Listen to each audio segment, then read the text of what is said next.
अगर आपसे मैं कहूं कि भूटान भारत में शामिल होने वाला है तो इस पर आपका क्या कहना होगा? तो आपका जवाब होगा नहीं, ऐसा नहीं हो सकता। लेकिन आपको बता दूं, ऐसी एक्सपेक्टेशन लगाई जा रही है कि भूटान भारत में शामिल होने वाला है। नमस्कार दोस्तों, आप देख रहे हैं पॉलिटिकल पंचायत और मेरा नाम है डिंपल चौहान और आज हम बात करेंगे क्या भूटान भारत में शामिल होने वाला है।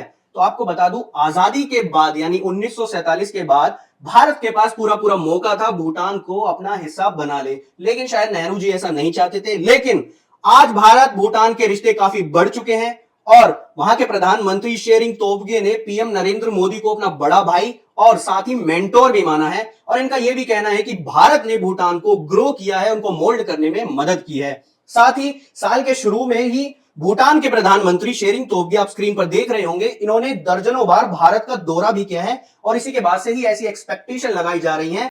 इसके साथ ही आपको याद होगा डोकलाम संकट जो कि साल 2017 में हुआ था, वो कुछ इस प्रकार था। आपकी स्क्रीन पर मैप दिख रहा होगा भूटान का। ये जो पूरा एरिया है ये चाइना का है, लेकिन चीन की हमेशा से फितरत रही है कि वे दूसरे के क्षेत्रफल को अपना बता देता है। तो साल 2017 में चीन ने ये भूटान का जो हिस्सा है, ये जो आप स्क्रीन पर देख रहे हैं, इस पर सड़क निर्माण करते हुए इसको अपना हिस्सा बताया था। लेकिन साल 2017 में इंडियन आर्मी ने ऐसा नहीं होने दिया और अगर भारत नहीं आता तो शायद चीन भूटान के इस हिस्से पर कब का कब्जा कर लिया होता। इसी के साथ आपको बता दूं, चीन ने 2016 में भूटान के क्षेत्र पर कब्जा कर गांव का निर्माण भी शुरू किया और 825 वर्ग किलोमीटर इलाके पर चीन का कब्जा आज भी है। इसी के साथ ही चीन कई लुभावने प्रस्ताव भूटान को देता रहता है, लेकिन भूटान ने हमेशा से भारत का साथ दिया क्योंकि वो भारत को अपना दोस्त मानता है। लेकिन सबको पता है चीन की क्या फितरत रहती है।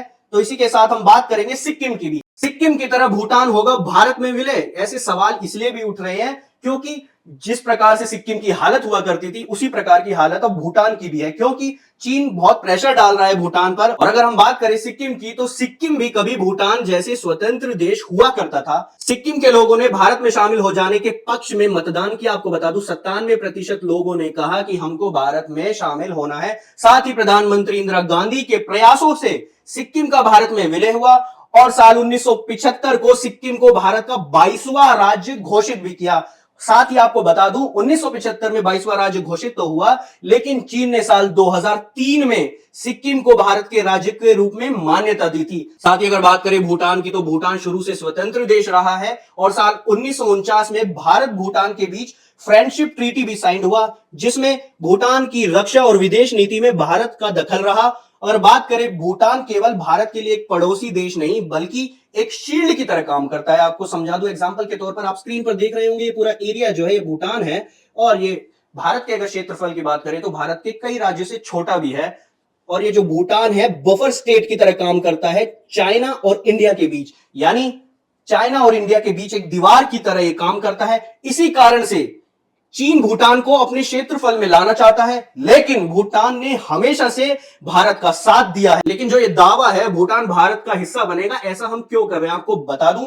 चीन लगातार भूटान के क्षेत्रों पर दावा कर रहा है और सीमा विवाद बढ़ता जा रहा है। आपको पता है चीन की हमेशा से ऐसी आदत रही है, ऐसी फितरत रही है कि वो दूसरों के क्षेत्रफल को अपना क्षेत्रफल बताता है। और 2017 डोकलाम संकट के दौरान भारत ने मदद ना की होती तो चीन भूटान के हिस्से पर कब का कब्जा कर लिया होता। जी हां, अगर भारत ने मदद ना की होती तो भूटान का जो पूरा क्षेत्रफल है डोकलाम जो है उस पर चाइना का कब्जा हो जाता।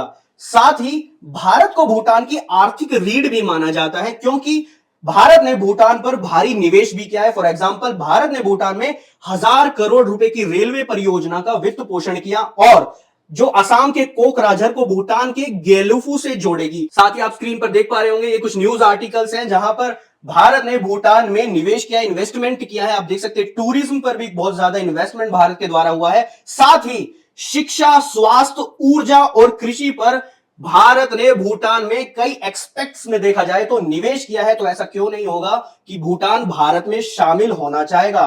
साथ ही आपको बता दूं चीन ने भूटान को सीमा विवाद सुलझाने के लिए लुभावने प्रस्ताव दिए, जैसे लैंड स्वैप डील, यानी चीन ने कहा कि भूटान हम आपको यह हिस्सा देंगे, बल्कि ज्यादा हिस्सा देंगे, आप हमको सिर्फ ये वाला हिस्सा दे दीजिए जो स्क्रीन पर आपको दिख रहा होगा। ये जो हिस्सा है जहां पे डोकलाम संकट हुआ था तो चीन ने कहा कि लैंड स्वैप डील करते, लेकिन चाइना की लैंड स्वैप डील को भूटान ने ठुकरा दिया, जिससे चीन को बड़ा झटका भी लगा था।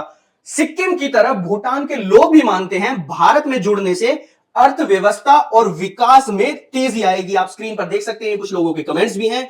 मैं भूटान से हूं और मैं चाहता हूं कि भारत में शामिल हो जाऊं। Yes, Bhutan should join India for its overall development. Bhutan को भारत में मिला लेना चाहिए। तो ये ऐसे कमेंट्स हैं, वहां के लोग भी मानते हैं अगर भूटान भारत में शामिल होता है तो वहां पर विकास में तेजी आएगी और अर्थव्यवस्था और बढ़ेगी। साथ ही भूटान की सरकार ने इस मामले में कोई आधिकारिक संकेत तो नहीं दिए हैं, लेकिन चीन के दबाव के कारण भूटान की हालत सिक्किम जैसी हो गई तो भूटान स्वयं भारत में शामिल होगा, ऐसा कई रिसर्चर्स का भी मानना है। साथ ही इसमें भारत को क्या फायदा होगा, तो आपको बता दूं, चीन को तो करारा झटका मिलेगा ही मिलेगा, लेकिन भारत की सीमा सुरक्षा बहुत मजबूत हो जाएगी क्योंकि बफर स्टेट की तरह भूटान काम करता है। साथ ही भूटान को इस प्रकार फायदा होगा, साथ ही भूटान में टूरिज्म इंफ्रास्ट्रक्चर और व्यापार के नए अवसर भी खुलेंगे। साथ ही भूटान भारत के बढ़ते रिश्तों से चीन काफी परेशान भी है, इसीलिए वो भूटान को कई लुभावने प्रस्ताव देता है जिनको भूटान भारत के लिए ठुकरा देता है। लेकिन इस पर आपको क्या लगता है, अपनी राय कमेंट सेक्शन में जरूर दे कि क्या भूटान को भारत में मिल जाना चाहिए।